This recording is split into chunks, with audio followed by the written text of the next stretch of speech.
সূরা ফাতিহার প্রথম লাইনটা খেয়াল করেন, আলহামদুলিল্লাহি রাব্বিল, মাশাআল্লাহ, আরেকটু জোরে, আলহামদুলিল্লাহি রাব্বিল, একটা বাক্য।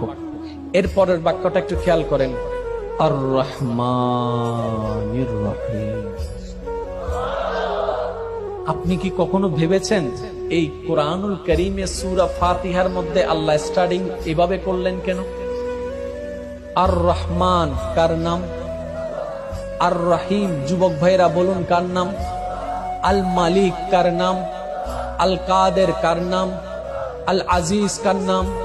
আল রউফ কার নাম? এতগুলা নাম থাকতে আল্লাহ কাদের তো ব্যবহার করলেন না, মালিক তো ব্যবহার করলেন না, কুদ্দুস তো ব্যবহার করলেন না, রহমান এবং রহিম কেন ব্যবহার করলেন?